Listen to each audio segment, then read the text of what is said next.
morning, Carl. Once again, hello from Recording Studio Oxford. Hope you're having a good time. Today I'm going to go through the true story of Little Golden Hood, which, now you may well have known this tale of poor Little Red Riding Hood, that the wolf deceived and devoured, with her cake, her little buttercan, and her grandmother. Well, the true story happened quite differently, as we know now.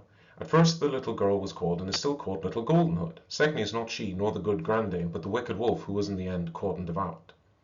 Only listen. The story begins something like this. There was once a little peasant girl, pretty and nice as a star in its season. Her real name was Blanchette, but she was more often called Little Golden Hood on account of her wonderful cloak of gold and fire-coloured, which she always had on. This hood was given to her grandmother, who was now so old that she did not know her age. It ought to bring her good luck, for it was made of a ray of sunshine, she said.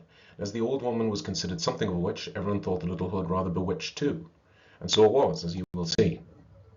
One day the mother said to the child, "Let us see, my little Golden Hood, that if you know how to find your way by yourself, you shall take this good piece of cake to your grandmother for a Sunday treat tomorrow. You will ask how she is, and come back at once, without stopping to chat on the way to people you don't know. Do you quite understand?" "I quite understand," replied Blanchette gaily, and she went off with the cake, quite proud of her errand. But the grandmother lived in another village, and there was a big wood to cross before getting there. At the turn of the road under the trees, suddenly, "Who goes there?" "Friend Wolf." He had seen the child start alone, and the villain was waiting to devour her, when at the same moment he perceived some woodcutters who might observe him, and he changed his mind. Instead of falling upon Blanchette, he came frisking up to her like a good dog. "'Tis you, my nice little Golden Hood," he said. So the little girl stops to talk with the wolf, and for all that she did not know in the least. "You know me, then?" she said. "What is your name?" "My name is Friend Wolf. And where are you going thus, my pretty one, with your little basket on your arm?" "I'm going to my grandmother, to take her a good piece of cake for her next Sunday treat tomorrow." "And where does she live, your grandmother?" "She lives at the other side of the wood, in the first house in the village, near the windmill, you know." "Ah, yes, I know now," said the wolf. "Well, that's where I'm going. I shall get there before you, no doubt, with your little bits of legs, and tell her you're coming to see her. She will wait for you." Thereupon the wolf cuts across the wood, and within 5 minutes arrives at grandmother's house. He knocks at the door. No answer. He knocks louder. Nobody. Then he stands up on his head and puts his 2 forepaws on the latch, and the door opens. Not a soul in the house. The old woman had risen early to sell herbs in town, and she had gone off in such haste that she had left her bed unmade, with a great nightcap on the pillow. "Good," said the wolf to himself. "I know what to do." He shuts the door, pulls on grandmother's nightcap down to his ears, and he lies down all his length in the bed and draws the curtains. In the meantime the good Blanchette went quietly on her way, as little girls do, amusing himself here and there by picking Easter daisies, watching the little birds make their nests, and running after the butterflies that flutter in the sunshine. At last she arrives at the door. Knock, knock. "Who is there?" says the wolf, softening his rough voice as best he can. "It's me, Granny, your little Golden Hood. I'm bringing you a big piece of cake for your Sunday treat tomorrow." Press your finger on the latch, and then the door opens. "Why, you've got a cold, Granny," said she, coming in. "Ahem, a little," replies the wolf, pretending to cough. "Shut the door well, my little lamb. Put your basket on the table, and take off your frock, and come and lie down by me. She'll rest a little." The good child undresses, but observe this, she kept the hood upon her head. When she saw what a figure Granny cut in bed, the poor thing was much surprised. "Oh," she cries, "how much you are like to Friend Wolf, grandmother." "That's on account of my nightcap, child," replies the wolf. "What big hairy arms you've got, grandmother.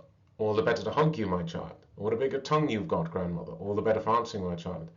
What a big mouthful of great white teeth you have, grandmother. That's for crunching little children with." And the wolf opened his jaws wide to swallow little Blanchette.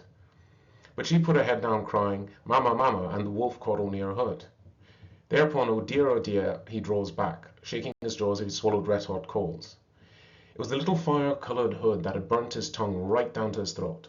The little hood, you see, was those magic caps they used to have in former times for making oneself invisible and invulnerable. So there was the wolf with his throat burnt, jumping off the bed and trying to find the door, howling and howling, as if all the dogs in the country were at his heels. And just at this moment the grandmother arrives, returning from town with a long sack upon her shoulder. "Ah, brigand," she cries, "waked a bit." Quickly she opens her sack wide across the door, and the maddened wolf springs in first headway.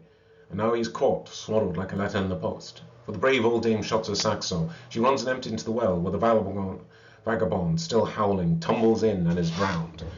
"Ah, you scoundrel, you thought you would crunch my little grandchild. Well, tomorrow we'll make her muff from your skin, and yourself will be crunched, and we'll give you a carcass to the dogs." Thereupon the grandmother hastened to dress poor Blanchette, who was still trembling with fear in her bed.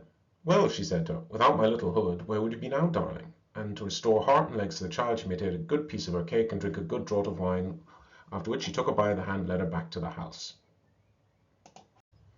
And then, who was it who scolded her when she knew all that had happened? It was the mother. But Blanchette promised over and over again she would never more stop to listen to a wolf, and so at last her mother forgave her. And Blanchette, little Golden Hood, kept her word. In fine weather she may still be seen in the fields with a pretty little hood in the colour of the sun. But to see her, Carl, you must rise early. This is a nicer version than the original Rotkäppchen, where it doesn't end well for the grandmother or for Little Red Riding Hood. So I'm glad to see in the original that I'm glad to see that little Blanchette and her grandmother are okay. Well, Carl, love you to bits. Check in again tomorrow.